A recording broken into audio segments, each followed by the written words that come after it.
여러분 안녕하십니까? 광주 MBC 뉴스투데이입니다. 먼저 오늘의 주요 뉴스입니다. 안철수 신당의 탈당 현역 의원들로 꾸려지고 있어 지역민들의 지지세가 이어질지 미지수입니다. 죽음의 도로라는 오명에서 벗어난 88도로를 달빛 고속도로로 불러야 한다는 목소리가 커지고 있습니다. 정부의 탁상 행정에 대한 비판이 거셉니다. 한비던전 중저준위 폐기물의 첫 해상 운송이 시작됐습니다. 폐기물 1000드럼을 싣고 한비던전 무량장을 출항했습니다. 뇌혈관 질환인 뇌동맥류 환자 10명 중 6명은 고혈압이거나 흡연자인 것으로 나타났습니다. 광주의 현역 국회의원 탈당 행렬이 이어지고 있습니다. 하지만 탈당 현역 의원들로 꾸려지게 될 안철수 신당에 지역민들이 지지를 계속해서 보낼지는 예측하기 힘듭니다. 김철원 기자입니다. 광주 북을의 임내현 의원이 오늘 탈당합니다. 김동철 의원에 이어 광주에서는 두 번째입니다. 강기정 의원을 제외한 박혜자, 장병환, 권은희 의원의 탈당도 시간 문제라는 관측입니다. 광주의 현역 의원들이 이렇게 흔들리는 건 각종 여론조사에서 안철수 신당에 대한 지지가 유독 높게 나타나고 있는 데 따른 위기감 때문으로 풀이됩니다. 안철수 의원으로서도 내년 창당 전까지는 몸집을 최대한 불려야 하는 현실적인 이유 때문에 야권 심장부인 광주 현역 의원들에게 공을 들이고 있는 것으로 전해졌습니다. 하지만 탈당이 곧 내년 총선에서의 당선으로 이어질지는 미지수입니다. 정치 혁신을 명분으로 출범하는 안철수 신당이 광주에서 탈당한 현역 의원들을 다시 공천하게 될 경우 시민들이 지금과 같은 지지를 안철수 신당에 계속 보내겠냐는 전망이 있습니다. 원내 교섭단체를 구성할 수 있는 20명 이상의 현역 의원이 필요한 것은 현실이라고 볼 수 있겠습니다. 그런데 이제 급하다고 그래서 우리가 아무 일이나 할 수는 또 없는 게 또 지금 현재 안철수 의원의 신당의 이미지라고 생각합니다. 지난주 한겨레 신문이 실시한 여론조사에서 현역 의원을 다시 지지하겠다는 광주 시민들은 19%로 전국 평균 29%를 크게 밑돌아 현역 물갈이에 대한 욕구가 어느 지역보다 높게 나타났습니다. 이 여론조사는 지난 15일과 16일 전국 성인 남녀 1127명을 대상으로 유선전화와 스마트폰 앱으로 실시했으며 응답률은 17.2%, 표본 오차는 95% 신뢰 수준에 오차범위는 플러스 마이너스 2.9%포인트입니다. 호남 민심을 잡기 위한 새정치민주연합과 안철수 신당의 삿바 싸움은 결국 누가 더 참신하고 능력 있는 인물을 내세우느냐에 따라 결정될 것이라는 관측입니다. MBC 뉴스 김철원입니다. 한편 안철수 신당으로 입지가 좁아진 기존 신당 추진 세력들이 안철수 의원과 차별화, 거리두기 행보를 보이고 있습니다. 내년 총선까지 비새정치민주연합 전선내 치열한 각축전이 벌어질 것으로 보입니다. 김양훈 기자가 보도합니다.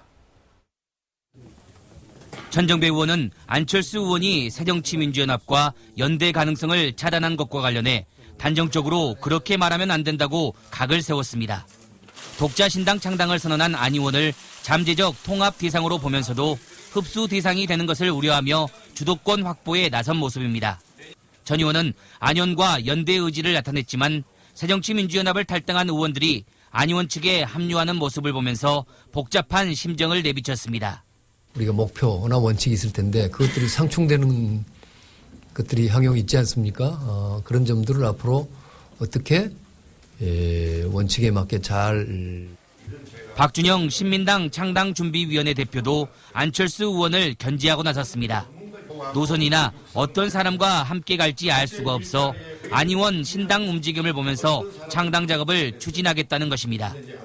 안철수 신당을 보면은 민주개혁 세력보다는 좀 테크노크라트적인 그런 이제 전문가 중심이 다인데 그런 점에서 저는 무소속 박주선 의원은 안철수 의원의 독자 신당 추진은 호남 민심을 제대로 반영하지 못하고 있다고 주장했습니다.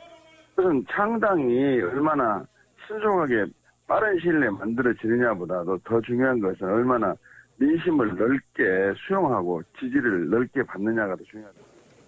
한편 박지원 의원은 우후죽순 신당 창당이 추진돼 당의 중심인 호남이 와해되면 총선 승리와 정권 교체는 불가능하다며 문재인 대표의 이선 후퇴를 재촉구했습니다. MBC 뉴스 김양훈입니다. 현재 충청과 남부지방을 중심으로 겨울비가 내립니다. 출근길에 우산 챙기셔야겠는데요. 앞으로 광주 전남에 5mm 미만의 비가 오다가 낮에 대부분 그칠 것으로 보입니다. 낮에 비가 그치고 가끔 구름 낀 날씨가 이어지겠고요. 낮 동안에 연무가 남아있는 곳이 있겠습니다. 이렇게 비가 내리면서 충청과 남부지방의 미세먼지도 약해질 것으로 보입니다. 현재 기온 살펴볼까요? 장성 7.5도, 광주 8.5도로 어제 같은 시각보다 7, 8도 높아 포근하고요. 낮에는 비가 내리면서 어제보다 3, 4도 낮겠습니다. 곡성 구례 11도, 고흥 12도, 여수 11도가 예상됩니다. 날씨였습니다. 취업에 어려움을 겪고 있는 사람들은 지역 고용센터에서 도움을 받을 수 있습니다. 그러나 생계나 주거 문제 등의 도움을 받으려면 시, 군청 등 또 다른 기관을 찾아야 하는 불편이 있었는데요. 앞으로는 개선될 것으로 보입니다. 김진선 기자가 보도합니다. 목포 고용센터가 고용복지 플러스 센터로 새로 문을 열었습니다. 기존의 일자리 지원 업무에 복지 업무가 추가된 겁니다. 많은 구직자들이 생계나 주거 문제를 동시에 겪고 있어 취업에 국한된 지원으로는 한계가 있었기 때문입니다. 지방 자체에서 시행하고 있는 복지 서비스를 더함으로써 국민의 편리성을 최대한 높이고 또 취약계층에 대한 취업 촉진 역할을 하게 됩니다. 센터에는 시청 복지 담당 공무원이 상주해 생계비 지원이나 아이 돌보미 서비스 등 복지 상담과 신청을 할 수 있습니다. 신용회복위원회부터 각 지역 새로 일하기 센터, 대학과 중장년 일자리 센터 등 유관기관이 입주해 따로 찾아갈 불편이 줄었습니다. 앞서 지난해 문을 연 해남 고용복지 플러스 센터에서는 3,600여 명의 취업에 성공하면서 전년보다 취업률이 14%가량 올랐습니다. 혼자서 취업하기 어려우실 때 저희 고용복지 플러스 센터 직원들이 함께 일자리 알아봐드리고 그 가정 내 어려운 부분들까지 저희가 찾아서 복지 서비스로 지원을 같이 해드리기 때문에 전국에서 운영 중인 고용복지 플러스 센터는 21곳으로 올해 평균 10%의 취업 실적이 증가해 지역에서도 효과를 기대하고 있습니다. MBC 뉴스 김진선입니다. 광주 도시철도 2호선이 건설 방식을 두고 표류하고 있는 가운데 시민사회단체가 대책위를 꾸리기로 했습니다. 광주 지역 시민단체들은 도시철도 2호선 대책위원회를 구성하고 내년 초까지 여론을 수렴해 최종안을 시에 건의할 예정입니다. 광주시는 시의회와 시민단체 의견을 검토해 시민공청회를 열고 최종안을 확정하기로 한 바 있어 당초 약속한 연내 결정은 어렵게 됐습니다. 그동안엔 이름만 고속도로였던 88고속도로가 진짜 고속도로로 바뀌었습니다. 어제 개통식이 열렸는데요. 먼저 개통식 소식을 신동식 기자가 보도합니다.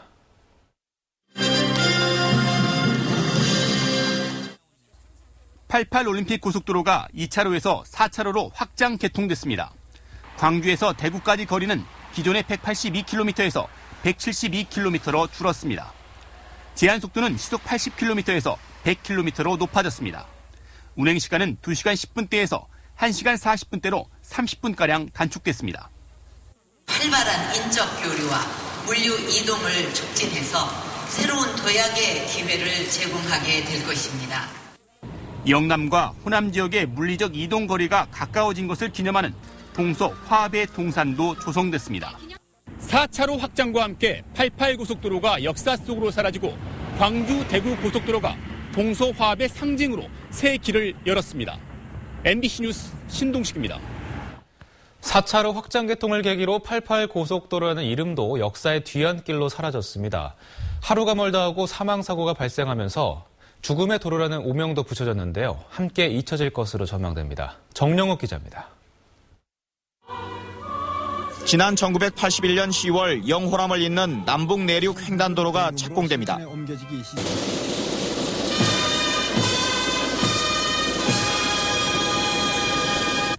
3년 만에 준공된 이 도로는 서울올림픽 유치를 기념해 88고속도로라는 이름을 갖게 됐습니다. 하지만 구불구불 좁은 도로에 중앙 분리대조차 설치돼 있지 않다 보니 대형 교통사고가 끊이질 않았습니다. 지난 89년 설 명절에는 오중 추돌 사고가 발생해 9명이 숨지고 22명이 다치는 참변이 일어났고 지난 97년 5월에는 두 판사 부부가 탔던 승용차가 버스와 충돌해 모두 5명이 목숨을 잃기도 했습니다. 도로 개통 이후 31년 동안 교통사고 사망자가 770명에 이릅니다. 최근 3년 통계를 보면 88고속도로에서 연평균 11.8명이 숨졌고 킬로미터당 사망자도 연간 0.05명으로 전국 고속도로 평균치의 2배 가까이 됐습니다. 전에 좁아가지고 뭐 살인도로라는 그런 얘기가 있었잖아요. 근데 넓어지니까 일단은 안전해서 좋고요. 호남과 영남 지역민들은 차로가 확대되고 중앙 분리대가 설치된 새 도로가 가장 안전한 길이 되길 기대하고 있습니다. MBC 뉴스 정용욱입니다. 앞으로 기대되는 개통 효과도 큽니다. 물류비 절감뿐 아니라 문화 관광 교류 그리고 해묵은 지역 감정 해소까지 기대됩니다. 이어서 김인정 기자입니다. 일단 도로가 넓게 뚫리면 가장 눈에 띄게 바뀌는 건 줄어든 물류비입니다. 연간 760억 원이 확 줄어들면서 지역 농산물이나 특산품 교류, 기업 간 교류가 활성화될 전망입니다. 광주, 대구는 물론이고 중간에 있는 전라남북도, 경상남북도의 8개 시군에 대한 지역 경제 발전에 대해서 상당히 많이 기여를 하지 않을까 생각합니다. 이번 확장 개통은 국립아시아문화전당이 들어선 광주에 새로운 기폭제 역할을 할 수 있습니다. 올해 초 KTX 호남선의 개통이 수도권 관광객을 끄는 효과를 가져왔다면 이번 개통은 지역에서 지역으로 관광객 교류를 부추길 수 있습니다. 광주보다 인구가 100만 명이 많고 문화 소비층이 두터운 대구는 훌륭한 잠재적 손님이라고 할 수 있습니다. 사람이 왕래하는 그 길을 통해서 미래의 화합과 통합의 길로 가는 큰 발판이 되려고 생각합니다. 그간 추진돼 온 광주와 대구의 달빛 동맹은 더욱 끈끈해지게 됩니다. 영호남 공동체를 꿈꾸는 두 도시는 지난 2009년부터 의료산업 공동발전을 약속하는 등 협력 과제를 설정해 교류 범위를 차츰 넓히고 있습니다. MBC 뉴스 김인정입니다. 88고속도로의 새 이름은 광주-대구 고속도로로 정해졌는데요. 국토교통부가 전형적인 탁상 행정을 펼친 결과입니다. 동서화합의 의미를 담아 달빛 고속도로로 바꿔야 한다는 목소리가 커지고 있습니다. 이계상 기자입니다. 빛고울 광주와 달구뻘 대구를 오가는 도로가 88고속도로로 불린 지 30여 년. 4차로 확장 개통을 계기로 새로 지어진 이름은 광주-대구 고속도로입니다. 국토교통부가 도로의 기점과 종점을 서쪽에서 동쪽으로 표기한다는 원칙을 적용해 일방적으로 명칭을 확정해버린 것입니다. 결국 약칭으로 부를 경우엔 우스꽝스러운 광대고속도로가 됐습니다. 웃기는 사람이라고 느껴지는데 그런 걸 일단 한다는 거는 좀 적절치 않다라고 생각이 듭니다. 이색적인 이런 고속도로라든가 어떤 88 올림픽을 어떤 기념한 그런 이름이라든가 한번 공모해서 한번 해봤으면 좋지 않겠나 싶은 생각도 듭니다. 국토부의 결정에 대해 호남과 영남 지역민의 뜻을 무시한 탁상 행정이라는 비판이 거세지고 있습니다. 한글문화연대는 달구뻘과 빛고울의 첫 글자를 따서 광대 대신 달빛 고속도로로 부르자는 내용의 공문을 국토부에 전달했습니다.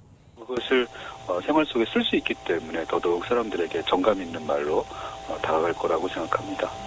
내년 총선을 앞두고 정치권에서도 목소리를 내기 시작했습니다.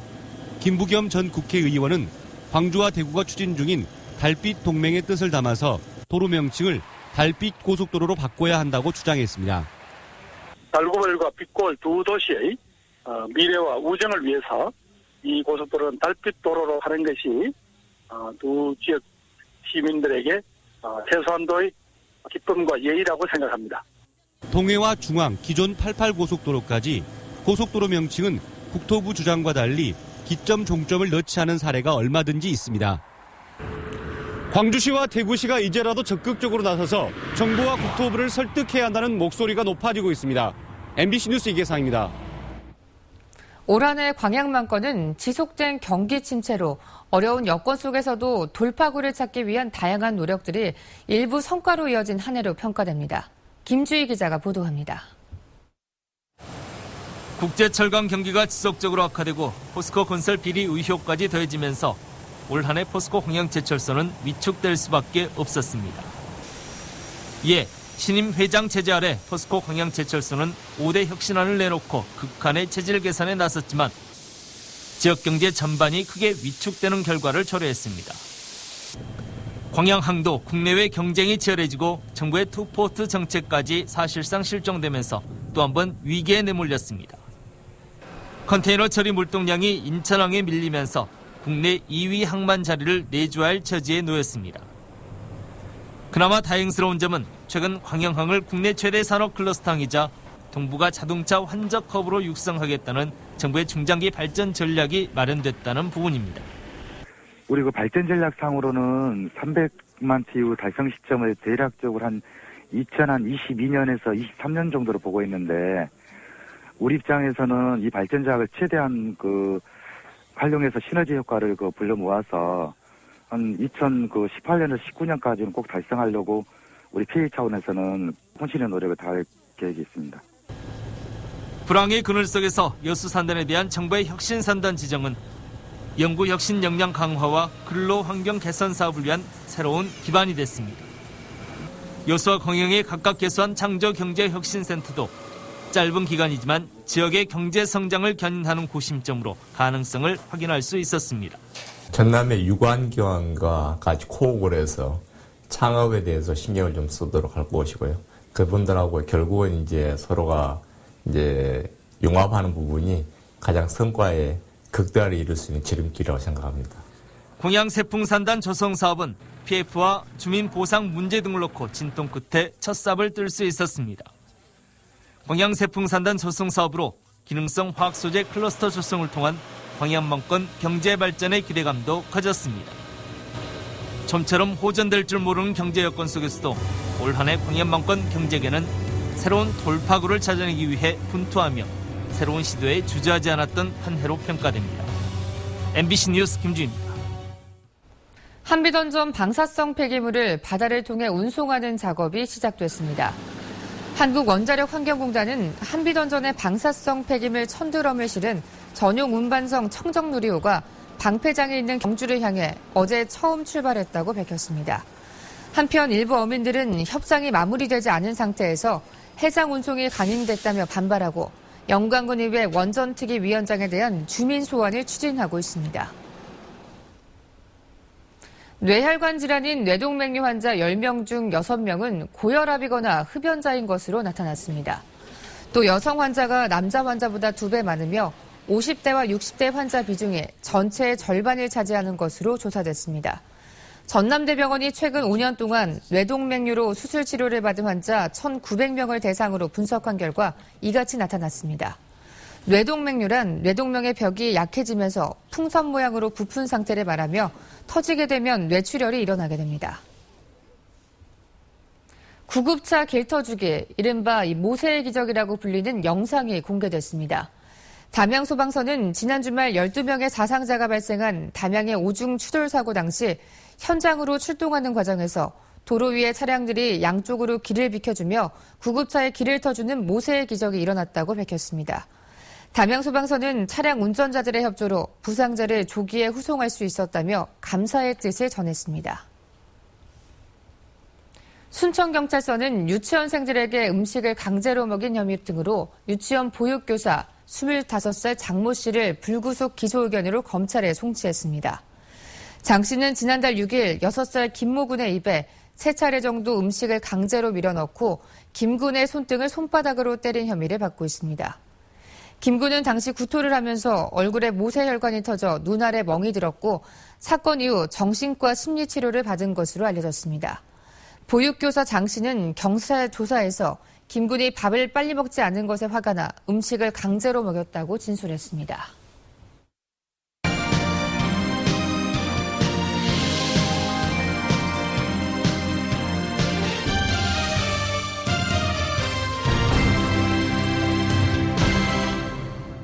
연말을 앞두고 에너지 빈곤층 이웃에게 연탄을 나누는 봉사활동이 펼쳐졌습니다. 광주 MBC 임직원과 김준성 영광군수 등 영광군 관계자 40여 명은 어제 오전 영광군 법성면에 거주하고 있는 기초생활수급자 등 이웃에게 연탄 600장을 전달했습니다. 이번 행사는 나눔 문화를 확산하고 더불어 살아가는 지역사회 분위기를 조성하기 위해 기획됐습니다. 광주문화재단 기금 마련을 위한 저명인사 소장품전이 열리고 있습니다. 전시되고 있는 문화예술품은 윤장현 시장과 정의화 국회의장, 김희중 천주교 광주 대교구장 등 40여 명이 내놓은 서양화와 판화, 스카프와 책자 등 문화예술품 180여 점입니다. 이들 작품은 다음 달 12일까지 전시된 뒤 경매를 통해 판매되고 수익금은 문화재단 기금으로 쓰이게 됩니다.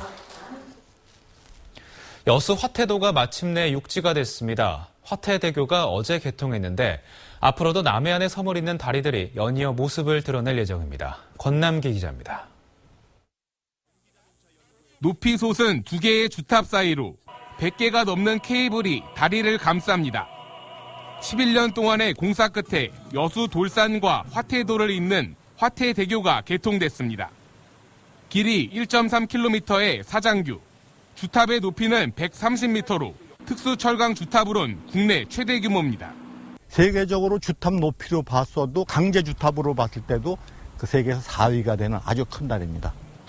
돌산과 화태의 주민들이 다리 한 가운데서 만나 서로의 평안을 기원하고 한데 어우러졌습니다. 섬이 육지가 된 화태도 주민들은 흥겨움을 감추지 못합니다. 날 새야 돼 배를 타고 가고 그런 불편이 엄청나게 많아가지고 지금도 쓰러져 갖고 있는 사람이 있어요. 그러나 지금은 119 부르면 바로 오고 얼마나 좋습니까? 이곳 화태대교를 시작으로 여수와 고흥을 잇는 6개의 다리가 연이어 개통될 예정입니다. 여수 적금과 고흥 영남을 잇는 적금교와 영남대교가 95%에 가까운 공정률을 보이고 있고 낭도와 화양대교 등도 공사가 진행 중입니다. 고립된 섬의 문화를 획기적으로 바꿔놓을 다리. 이번 사업은 교통망의 확장을 넘어 전남 남해안에 적지 않은 변화를 불러올 것으로 보입니다. MBC 뉴스 권남기입니다. 다음은 저희 방송에 희망 2016 나눔 캠페인 성금을 보내주신 분들입니다.